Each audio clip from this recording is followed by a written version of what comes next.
भारत सरकार सांख्यिकी और कार्यक्रम क्रियान्वयन मंत्रालय का काम होता है सामाजिक आर्थिक आंकड़े जुटाने और सरकार की नीतियों को लागू करने के उपाय बताना।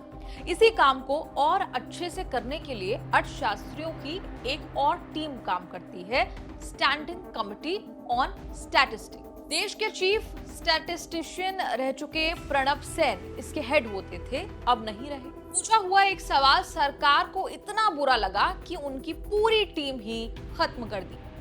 सांख्यिकी मंत्रालय और स्टैंडिंग कमेटी ऑन स्टैटिस्टिक चर्चा में इसीलिए आ गया क्योंकि सरकार ने सन्नाटे में 14 सदस्यों की स्टैंडिंग कमेटी को भंग कर दिया।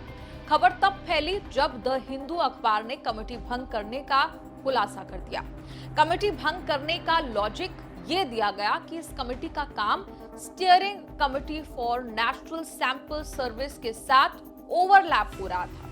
कमेटी भंग करने का सरकारी कम्युनिकेशन यही है, लेकिन ये नहीं बताया गया कि सरकार को कमेटी के एक सवाल से एलर्जी हुई। स्टैंडिंग कमेटी में ये सवाल उठा कि 2021 में जो जनगणना होनी थी वो अब तक क्यों नहीं हुई। जुलाई 2023 में सरकार ने ही ये स्टैंडिंग कमेटी बनाई थी। काम था सरकार को ये सलाह देना कि वो इस सर्वे का मेथड क्या हो, सैंपलिंग कैसे हो। अब नेशनल सैंपल सर्विस की डीजी गीता सिंह राठौड़ ने ईमेल भेजकर स्टैंडिंग कमेटी भंग करने का ऐलान किया। सेन ने द हिंदू को बताया कि उन्हें कमेटी भंग करने का कोई कारण नहीं बताया गया, सिर्फ ईमेल मिला।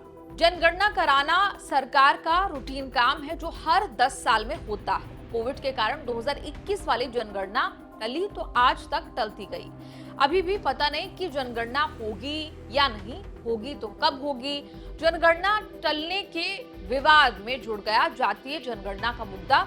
राहुल गांधी 2 साल से अड़े हुए हैं इस बात पर कि देश में जातीय जनगणना होनी चाहिए। सरकार कितना भी मना करे लेकिन सरकार को जातीय जनगणना करानी पड़ेगी। करीब 2 हफ्ते ऐसी रिपोर्ट आई थी कि सरकार जनगणना का इरादा बना रही है। अगली जनगणना होगी तो जातीय जनगणना के साथ होगी। हालांकि करीब 15 दिन पहले अमित शाह से पूछा गया, लेकिन उन्होंने कुछ क्लियर तरीके से नहीं बताया। राहुल गांधी ने जातीय जनगणना का सवाल उठाकर सरकार की नींद हराम कर रखी है। सरकार अब तक राहुल की मांग को अनसुना करती रही, लेकिन राहुल गांधी के बोलने के बाद एनडीए की कई पार्टियों के नेता जैसे कि नीतीश कुमार हो, अनुप्रिया पटेल हो, चिराग पासवान हो, उन्होंने भी जातीय जनगणना की मांग तेज की है। आरएसएस ने भी जातीय जनगणना का समर्थन करने वाला बयान दिया। कहा जा रहा है कि जातीय जनगणना कराना है या नहीं, इसी उधेड़बुन में फंसी सरकार ने सामान्य जनगणना का मामला टाला हुआ है। जब जनगणना पर इसी टालमटोल वाले रवैये को लेकर सवाल उठे तो सरकार ने सवाल उठाने वालों को बाहर कर दिया। जनगणना राजनीतिक पार्टियों के कई ज्यादा सरकार के लिए जरूरी डेटा सोर्स है। जनगणना से ही मालूम पड़ता है कि आबादी कितनी है, परिवार कितने हैं, कौन कितना काम कर रहा है, किसको सरकारी योजनाओं के लाभ की जरूरत है और किसको नहीं है।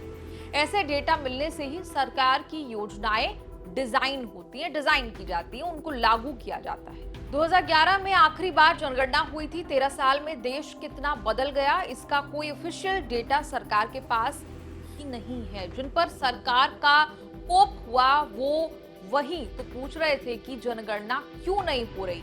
कांग्रेस ने इसी बात पर आपत्ति उठाई है। जयराम रमेश ने कहा कि इस देरी के कारण कम से कम 10 करोड़ भारतीय राष्ट्रीय खाद्य सुरक्षा अधिनियम, प्रधानमंत्री गरीब कल्याण अन्न योजना के तहत राशन समेत कई लाभ से वंचित है।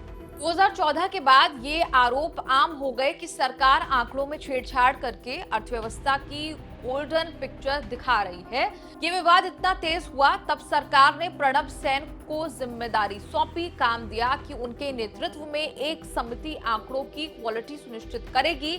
उससे पहले भी 2007 में यूपीए सरकार ने प्रणब सेन को बड़ी जिम्मेदारी सौंपी थी। पहली बार चीफ स्टैटिस्टिशियन ऑफ इंडिया की पोस्ट बनाकर नेशनल स्टैटिस्टिकल सिस्टम का हेड उन्हें बनाया गया। सेन पर सांख्यिकी मंत्रालय के सचिव की भी जिम्मेदारी थी। उससे भी पहले 8वीं, 9वीं और 10वीं पंचवर्षीय योजनाएं बनाने में भी प्रणब सेन ने रोल निभाया है। इस पूरी रिपोर्ट पर आपका क्या कहना है? आप कमेंट्स में लिखकर अपनी राय जरूर दें और देखते रहिए न्यूज़ तक।